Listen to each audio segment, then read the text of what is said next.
Stubers at Bristol City now and doing really well. They're unbeaten away from home actually, so that makes it even sterner test today. But I think he hugely overachieved last year, and I think some guys that were maybe Javier struggling to get involved. I'd say we've seen very little of Santos as well. It's a game that needs a goal, and if ever you hear a reporter say that, it normally means not very good. Forest 0, Chelsea 0. Let's go back to Loftus Road. There has been a goal here, Emily. And it's against the run of play. Millwall 1, QPR 0. Femi Aziz controls a brilliant long ball over the top in the box, controls it brilliantly. Paul Nardi initially saves, and then Femi Aziz through the legs slots it home. He scored in the last game. He's back on the sheet today.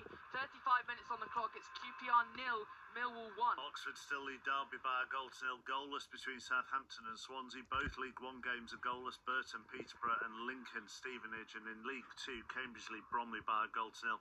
Salford are 1-0 up on Oldham. In the National League, 10 minutes before half-time, Solihull Moors 1, Braintree 0. Just a couple of other things from the Championship, really. Sam, starts with Norwich against Bristol City. Liam Manning taking on his former club at Carrow Road this afternoon, and he's had a very difficult start at Norwich. Yeah, they're 5 straight defeats at Carrow Road in all competitions, which obviously for the paying punters, they're going to turn out more regularly for the home games, which in turn puts enormous pressure, I think, on him Is for he this under game. pressure?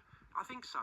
I think there's a little bit of discontent directed elsewhere at Norwich, at the hierarchy as well, and probably the recruitment. It's going to need a little bit of time. What I will say is I think today, and the guys have probably experienced this, maybe not as managers, but I don't think this is the ideal scenario playing against a former club when you're under huge pressure. Yes, he will know the intricacies of that squad and will know the staff members, but I think it's a game he could probably do without today. So we'll see. I think, you need a little bit of time with him as well, because I think it's a slightly different style, and he hugely overachieved. He was under pressure at the start of Bristol City, He was. if memory serves me right. Yeah, and I think that was probably a reason, actually. I mean, Gerhard Stubers at Bristol City now and doing really well. They're unbeaten away from home, actually, so that makes it even sterner test today. But I think he hugely overachieved last year, and I think some guys that were maybe looking at that job at Bristol City probably recognised just how well Liam Manning did. So he deserves a bit of a chance, a bit longer, to try and get things right. But if they lose today, of course, that's going to be resounding boos at full time, I would suggest. Sheffield United, Watford, jeez. Jeez. Well, yeah, just a mess. We spoke about how well Coventry did to keep their squad together, and the momentum from, obviously they didn't get promoted last season, but the momentum of the squad. I think they'd only lost Ben Sheaf, whereas Sheffield basically had a fire sale, decided to change manager, decided to change approach. Yeah, the tactics and all sorts. And yeah, in an ideal world, would you like to play sexier football, score more goals, and entertain? But realistically, in the Championship, it's about getting the job done. And obviously, they've gone back to Chrissy Wilder now, and I'm sure he would have liked to have had an immediate reaction. But they've gone back to Chris Wilder with a different. Well, that's not a completely different group of players, but with some without his squad, without his squad, yeah. Of which that old squad had several loan players designed to try and get them up. I get that as well, but it's not the squad he left.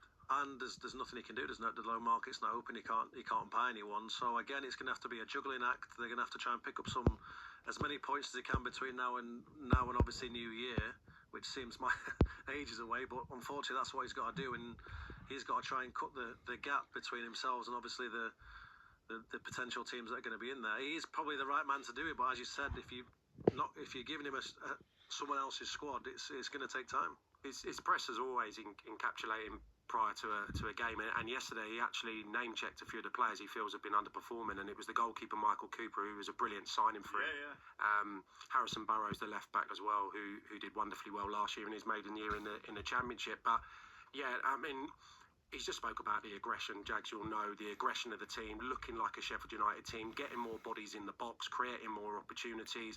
So I think more than the formation, probably it's going to be that style change back to what they were last year, which was a brilliant team in transition. They don't dominate the ball, Sheffield United, even in the Championship. They had big players at top end of the pitch, happy to concede quite a lot of the ball, but then they could really hurt. You've got to know the right players to criticise publicly. I was just thinking that. I was having this conversation with Chris himself at the start of the season. He criticised Dean Henderson when Dean Henderson was on loan at Sheffield United after a game, I think, against Liverpool. I was there then, yeah. Yeah, well, he did, didn't he? Well, Dino was Dino was player of the season on loan. He came back on loan, and we all know Dino now as being able to take anything because he's slightly loopy in the head as most goalkeepers are. But again, I was going to say the two players he's picked out are the two lads that were the most important players for him last year. So there's a good chance he's got a pretty decent relationship with them. Michael Cooper was probably the best goalkeeper last year. So it'd have been interesting if he'd have dug out some new players. That for me would have been more alarm bells. And that was the point that everybody was surprised that he dug out Dean Henderson, weren't they? But actually, not the players, but the people I say, because obviously he'd have been on loan from Man U, where normally you are extra nice to loanees because not that they're doing you a favour by coming to play for your team, but you want them to come back or you potentially want them to sign again.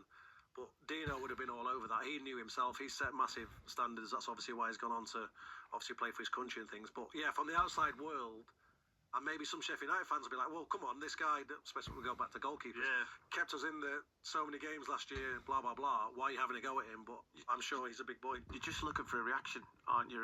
And you're not sure with a new squad of players how they'll react to being publicly criticised. But you know the ones you've worked with before, which ones are able to take that, and then you're looking for how the group around them respond. You know how the guys you're criticising are probably going to respond. You're looking for a reaction within the group, whether that'll, inspire them to what you want, whether you're going to lose them in particular. He's looking for any kind of reaction because obviously Sheffield United don't know where they need to be. And they're trying to improve, and that's obviously the only ever reason Moyes used to publicly criticise me, Jags, constantly. That one bad game, one half a bad the only ever reason,